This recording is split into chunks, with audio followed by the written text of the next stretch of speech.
حضرت عمر فاروق کا دور ہمایوں ہے، مسجد نبوی میں عورتیں بھی نماز پڑھتی ہیں، مرد بھی نماز پڑھتے ہیں۔ مرور زمانہ اور فتنے کے اندیشے سے حضرت عمر فاروق کے دور میں عورتوں کو مسجد میں باجماعت نماز پڑھنے آنے سے منع کیا گیا تھا، ورنہ پہلے مردوں کی صفیں، پھر بچوں کی، پھر خنسا، اور پھر اس کے بعد عورتوں کی صفیں ہوا کرتی تھی۔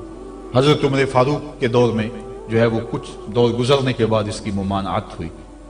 آپ کا دور ہمایوں میں مسجد میں عورتیں بھی نمازیں پڑھنے آتی ہیں اور مرد بھی۔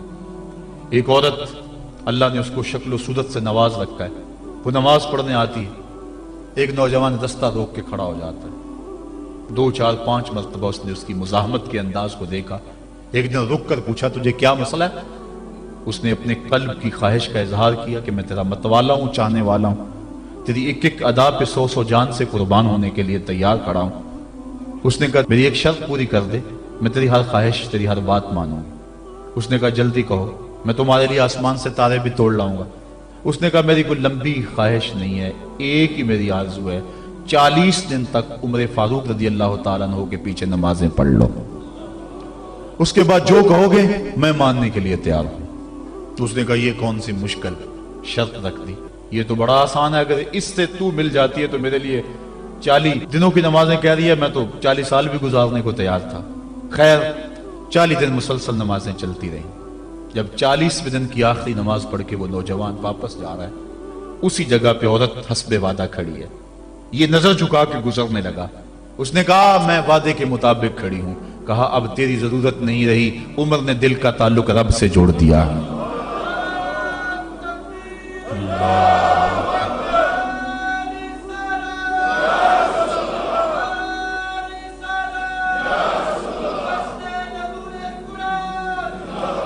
اگر ہم 40 سال ہمارے پیچھے لوگ نمازیں پڑھتے رہیں اور ان میں تبدیلی نہ آئے تو پھر ہمیں سوچنا چاہیے نا، مجھے سوچنا چاہیے کہ 40 سال ہو گئے ایک بندہ میرے پیچھے نماز پڑھا رہا، اس میں تبدیلی نہیں آ رہی، 40 دن نماز پڑھی، قرآن دل سے نکلا اور زبان کے ذریعے سے دل میں پیوست ہو گیا، دل کی دنیا بدل گئی۔ کاش کہ وہ لوگ دوبارہ منصہ شہود پہ آ جائیں اور وہ لوگ دوبارہ مصلوں کی زینت بن جائیں، جن کے لبوں سے قرآن جب نکلتا ہے تو فرشتے بھی آفرین آفرین کرتے ہیں، اور قرآن دلوں پہ اثر کرتا ہے اور دلوں کے زنگ اترتے ہیں اور روحوں کو قرار ملتا ہے۔ آج امت کے لیے ابتلا اور آزمائش کے مرحلے طویل سے طویل تر ہوتے چلے جا رہے ہیں۔ اس کا ایک سبب یہ ہے کہ جو امت کے رہنما ہیں وہ درد کی دولت سے خالی ہیں، واعظ قوم کی وہ پختہ خیالی نہ رہی، برق طبعی نہ رہی، شعلہ میں کالی نہ رہی، رہ گئی رسم آزاں روح بلالی نہ رہی، فلسفہ رہ گیا تلقین غزالی نہ رہی، مسجد مرثیہ خواہیں کہ نمازی نہ رہے، یعنی صاحب اوصاف وہ حجازی نہ رہے۔ آج ہمارے اندر کچھ نہیں رہا، دم خم ہی نہیں رہا، ورنہ اس امت کا بکھرا ہوا شرازہ آج بھی متحد ہو سکتا تھا۔ آج پوری امت جس طرح دھکے کھا رہی ہے، کس کے سامنے نہیں ہے حالات۔ کبھی ہمارا کردار لوگوں کو زندگی کی راہیں دکھایا کرتا تھا، آج ہمیں دیکھ کے لوگ دین سے بدظن ہوتے چلے جا رہے ہیں۔ حضرت نبی رحمت صلی اللہ علیہ وآلہ وسلم کی سیرت پر مشتمل ایک کتاب لکھی گئی ہے عرب کا چاند، اور اس کا رائٹر ہے سوامی لکشمن پرشاد، انڈیا کا رہنے والا ہے۔ اس نے حضور کی سیرت پر 200-250 صفحات پر مشتمل کتاب لکھی، بچپن میں میری نظر سے بھی گزری، بڑے ذوق سے اس کو پڑھا تھا۔ سوامی لکشمن پرشاد سے انٹرویو کیا گیا کہ تو نے حضور کی سیرت پہ کتاب لکھی ہے، اتنا بڑا کام کیا، تو کلمہ پڑھ کے حضور کا غلام کیوں نہیں بن جاتا؟ جس انداز سے تو نے محبت کے موتی بکھیرے ہیں اور الفتوں کے پھول اس کتاب میں تو نے اگائے ہیں، تو کیوں نہیں کلمہ پڑھ کے حضور کا غلام بن جاتا؟ تو لالو کا جواب سنیے، ہماری آنکھیں کھول دینے کے لیے کافی ہے، اور اتنا زناٹے دار تماچا ہے، اگر ہم محسوس کریں تو صدیوں اس کی کسک نہ جائے، اگر نہ محسوس کریں تو وہ ایک گاڑی کے پیچھے لکھا تھا عقل نہ ہو تو موجیں ہی موجاں، لیکن اگر سمجھنے کی بات ہو تو اتنی بڑی تنبیہ ہے کہ پاؤں کے نیچے سے زمین نکل جاتی ہے، اور ہمیں اپنے وجود سے شرم آتی ہے، ہمارے جسم کا ایک ایک رواں پسینے سے شرابور ہو جاتا ہے۔ سوامی لکشمن پرشاد نے جواب دیا، کہا جب میں حضور کی سیرت لکھنے بیٹھا، بڑی بڑی امہات کتب سیر کو پڑھا، اور اس کے نتیجے میں نے یہ کتاب تیار کی ہے،